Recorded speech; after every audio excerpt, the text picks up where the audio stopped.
Shalom, when it's of Salzburg, giving no praise to Yahweh, Ba'ashem Yahushua, Ba'ashem Kodash, double honors to the apostle, great millstone, and honors to brothers doing the work of the Most High in truth and in sincerity.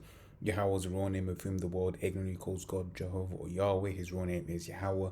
The son's true name is Yahweh Shai. And when we pray Yahweh, Ba'ashem Yahushua, Ba meaning in, and then Sham meaning name. So Yahweh in the name of Yahweh Shai. Real quick, just gonna go into this, something that just came to mind earlier on, right? Which is from the ashes, of this man's world, we're gonna basically have a brand new kingdom, right? Kingdom wherein dwelleth righteousness, which is what we look for, right? I've not got that loaded up, so I'll just start off with that, right? It's the second Peter 3:13. Right, it says, nevertheless, we, according to his promise, look for new heavens and a new earth wherein dwelleth righteousness. And that's it. Right, that's what we're looking for. Right, when we understand that, before we can get to this, right, we basically have to endure, the back end of this man's society, right? So we're looking forward to this new kingdom, to this better world, right? So let's get into it. Right now, the first thing to touch on is when we talk about the end of the world, we're not talking about the end of planet Earth. Planet Earth, it will always be here. Okay, this is Ecclesiastes 1:4. One generation passeth away, and another generation cometh, but the earth abideth forever. So anyone telling you otherwise, right? Earth's not knowing the scriptures. Okay, but that isn't to say that, but rather, let me put it like this, but there is still a great calamity that is to befall this earth. And once again, we understand that we cannot get to our kingdom until that happens, right? There are a few prophecies, that are remaining, right? You got the great, Karagmarin, right? Then the destruction and deliverance, right? And that's about it. And then we hope that this year, 2024, right, brings those things. But certainly looks, certainly looking good, right? Certainly looks like Lord's will we can get there, but we have to endure for as long as Yahweh Shem Yahushai wants us to be here, right? So so that's first thing to touch off with, right? But let's get into the closing credits of this man's kingdom, right? The destruction of this man's kingdom, let's read it, right? This is Isaiah 13:11. I wanted to start off here, right, as to why these things are must needs come to pass, right? Isaiah 13:11. I'll punish the world for their evil and the wicked for their iniquity, and will cause the arrogancy of the proud to cease, and will lay low the haughtiness of the terrible. And then you read Isaiah 19:14. So the Lord hath mingled a perverse spirit in the midst thereof, right? So this world is full of perversions, full of evil, right? Full of great pride. What does the scripture say about pride, right? That the Most High hates it, right? But also that pride goeth before destruction. And who is more proud, than this Edomite, right? This Edomite is, the proudest, you can imagine. Right? We're going to jump down to verse 17. It says, but behold, I will stir up the Medes against them, which shall not regard silver, and as for gold, they shall not delight in it. So whatever's going to happen in these last days, however, that those intricate details play out, if America's like, oh look man, we'll pay you off, we'll pay recompense. Look, the Medes, which is the so-called Russians, they ain't gonna accept it, right? Read the account in Ezekiel the 38th chapter, right? It says that the Lord was going to put an evil thought, right, in their mind, right? The Lord, will put an evil thought in their minds to do what it is that they have to do, right? Which is to shoot them nukes, right? It says their bows also shall dash the young men to pieces, and they shall have no pity on the fruit of the womb. Their eye shall not spare children. Right, so them nukes, man, they ain't gonna be. They're not selective nukes, right? They're not targeted nukes, right? Those nukes, when they get shot, they get shot. When they land, they land. The nuclear fire is not gonna go. Whoop, wait, that's a child. That's a child. No, the nuclear fire is just gonna burn everything. And that's why we do this work, to hope that we're of the elect, so we can be beamed up out of here. Verse 19, and Babylon, the glory of kingdoms, right, the beauty of the Chaldees' excellency shall be as when the Most High overthrew Sodom and Gomorrah, right, referring to America. It says, right, it shall never be inhabited, neither shall it be dwelled in from generation to generation, neither shall the Arabian pitch tent there, neither shall the shepherds make their fold there, right? So basically, we're going to end up in a position whereby, once America's, done and dusted, right, it's never going to be inhabited again, right? But when America is destroyed, guess what? These Edomites, that will be these heathens, right? But especially these Edomites, that'll be the last time a heathen will ever rule the earth again, right? And it's Isaiah 34, right? Continue on with this theme of the destruction, right? And as I was reading this, because certain times you read precepts and whatever, but I was reading this, and and I saw verse 16, which we quote a lot, right? But it's I said, as I was reading this kind of as in whole, right? The fact that here we're talking about the destruction, right? But then here it basically says in verse 16, right? Seek ye out the book of the Lord, and read, the book of Yahweh, and read.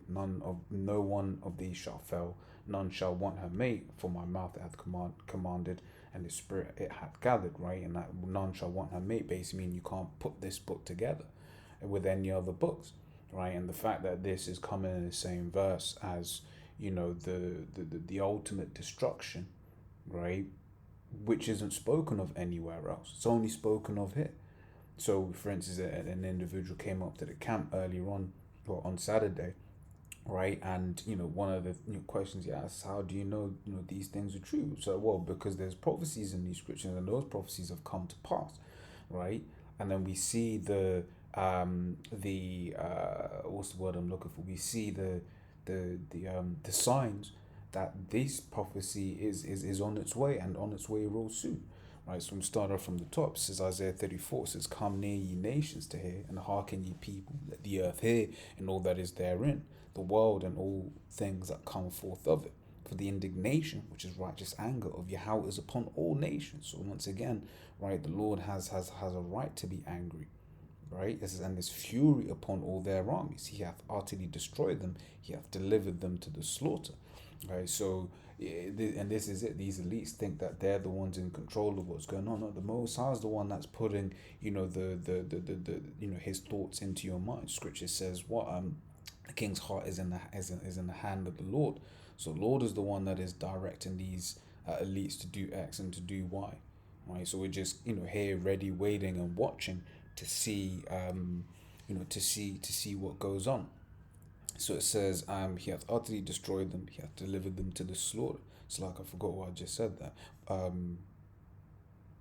But yeah, the Lord is the one that's controlling these nations to make them do as he wills. I thought I said it literally escapes what I just said. So, but yeah, so it says, their slain also shall be cast out, and their stink shall come up out of their carcasses, and the mountains shall be melted with their blood, and all the host of heaven shall be dissolved, and the heavens shall be rolled together as a scroll. And what's that talking about, right? That's talking about those nuclear missiles, right? It says, and all their hosts shall fall down as the leaf falleth off from a vine, and as a falling fig from the fig tree, right? It says, for my sword shall be bathed in heaven, behold, it shall come down upon Idumea, which Idumea is the Greek way of saying Eden, right? It says, and upon the people of my curse to judgment, right? That's all that was there.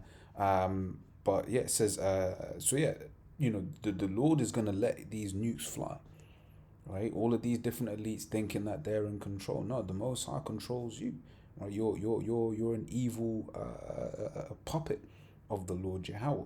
This is the sword of Yahweh is filled with blood. It is made fat with fatness, and with the blood of lambs and goats, and with the fat of kidneys of rams. For Yahweh hath a sacrifice in Bozrah, and a great slaughter in the land of Idumea, right? And yeah, Bozrah represents, America, right? A land of Idumea is anywhere where Esau sets up his habitation, right? Once again, when all is said and done, America ain't gonna be no more, right? America's not going to be no more. It says, and the unicorn shall come down with them, and the bullocks with the bulls, and their land shall be soaked with blood, the dust made fat with the fatness. Right, so continuing on, right, Isaiah 14:23 says, once again talking about how America is going to be completely destroyed. Right, I'm just going to jump straight to this verse. It says, I will also make it a possession for the bittern and pools of water, and I will sweep it with the besom of destruction, saith Yahweh of hosts. Right, so America is going to be swept away, right? By way of that nuclear fire, right? It's just never gonna be there no more, and that is the end of of the Edomite rule, right? As the scripture says, 2 Ezra 6:9, Esau is the end of the world, and Jacob is the beginning of it that followeth, right? Micah 5:12, right? And this is another thing that's going to be happening, right? This is Micah 5:12, and I'll cut off witchcrafts out of thine hand, and thou shalt have no more soothsayers, right? And with that, I'm going to get this. Isaiah 47:12 says, stand now thine enchantments and with the multitude of thy sorceries, wherein thou hast labored from thy youth, right? Because America, from its inception, has been funded. If you're not funded, that's not what I want, but basically, witchcraft has been there from the foundation of America. That's how it's found upon witchcraft and sorceries and all of that. That's what it means by labor from thy youth. It says, if so be, thou shalt be able to profit. If so be, thou mayest prevail. But you won't prevail, right? Because one of the things, Lord is going to stop them demons working with these elites, right? But in the kingdom, and that's an important thing, right? Because all over the world, he has these. And these different heathens have all of these monuments, right, that are used to channel wickedness, right? And the Lord is going to destroy all of that. Right, that's part of this destruction, is to get rid of all of. Let's read it. Right, it says, verse 13, Mark 5:13 says, thy graven images also I will cut off, and thy standing images out of the midst of thee, and thou shalt no more worship the work of thine hands, and I will pluck up thy groves out of the midst of thee. So will I destroy thy cities, and I will execute vengeance and anger and fury upon the heathen, such as they have not heard. Right, so the Lord is going to bring a smackdown that has not been heard. Okay, right, so so that's one of the things we're looking forward to, right? And then but yeah, all of these different idols, different monuments, right?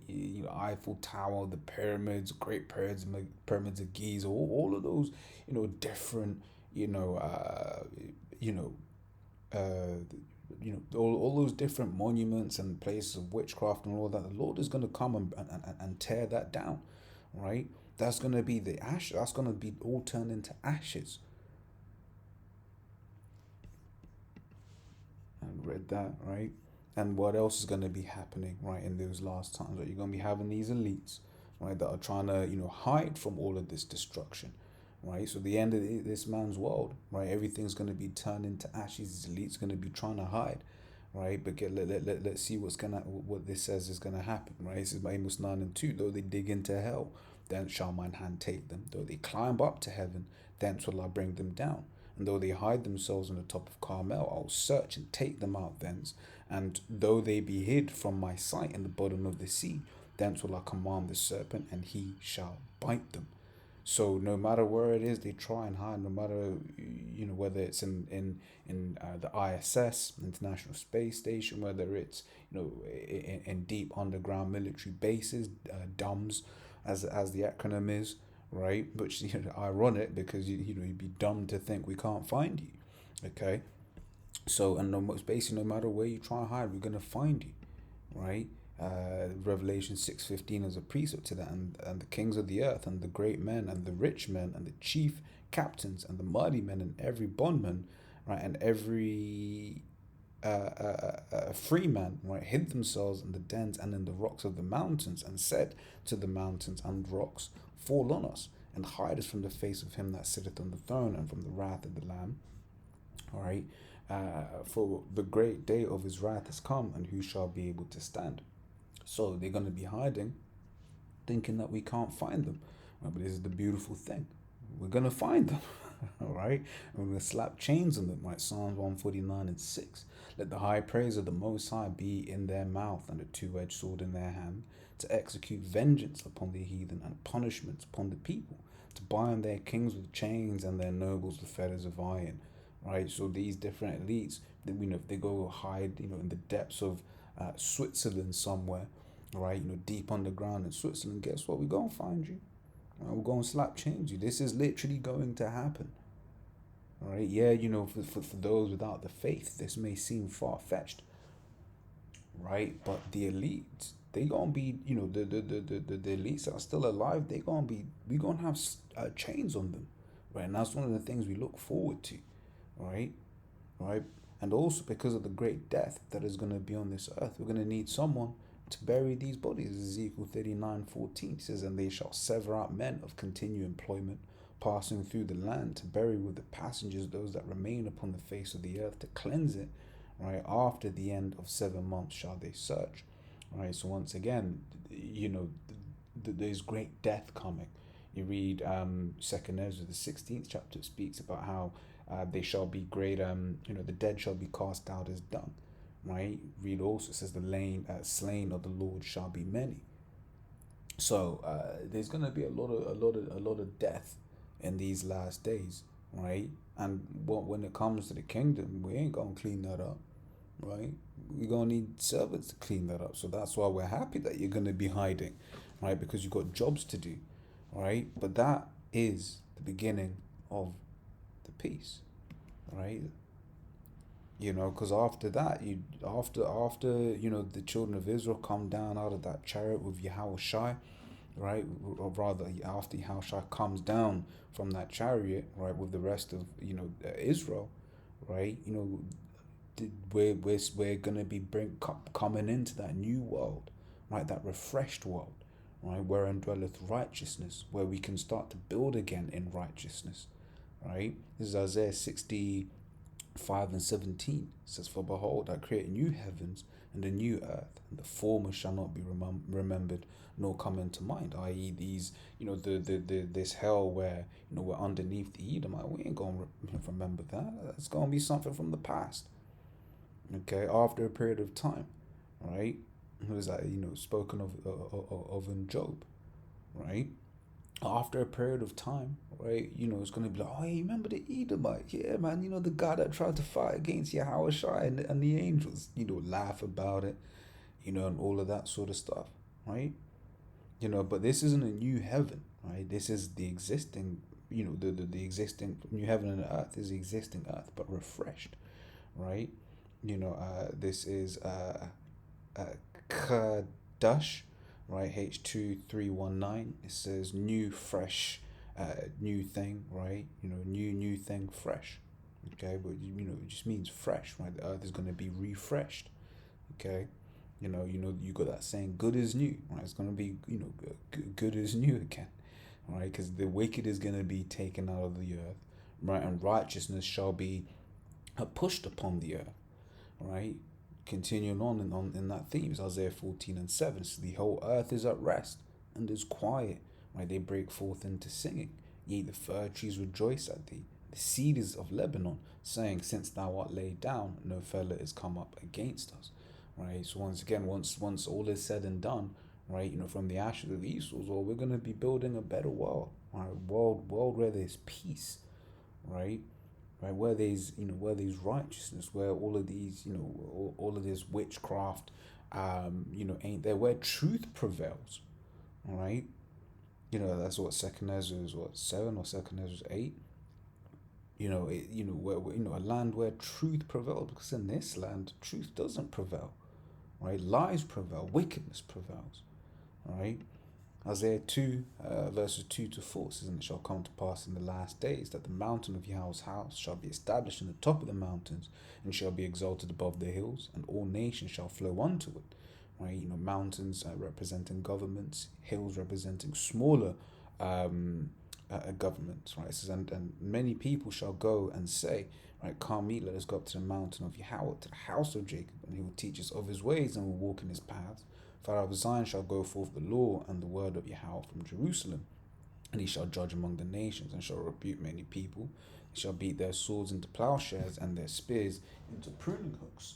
And well, it's going to explain um, uh, why, right? It says, nation shall not lift up sword against nation, neither shall they learn war anymore, right? So the kingdom of Israel, there is going to be no more war, right? It's just going to be righteousness. It's just going to be cool.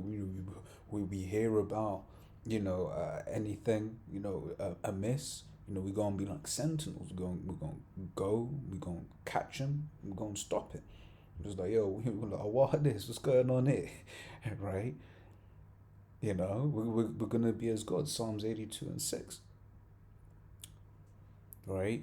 And then finally, right, Proverbs 29 and 2 says, when the righteous are in authority, the people rejoice.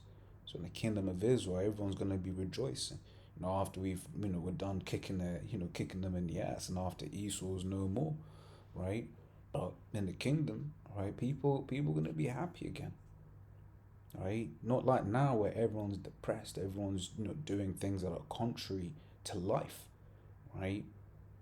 Each different heathen nations does something just as a whole where it's just like that's contrary to life, right? With the Edomite being the spearhead of that, right? But in the kingdom, it's all gonna be good, right? Because the second part of this verse, but when the wicked bear fruit, the people mourn. And that's all that you see happening now, right? So from the ashes of Esau's world, right, through the destruction, through the turmoil, right, we're gonna build a better world, right, through the spirit and power of Yahweh Hashem Yahushai, led, Lord Yahweh, right, was merciful enough to let His Son, um, you know, you know, be able to do this for us, right? Made His Son endure all of that for us to be able to be reconciled back with Him, right? So that we can, live happily ever after, right? So as always, Lord, that was edifying. Until next time, we say Shalom.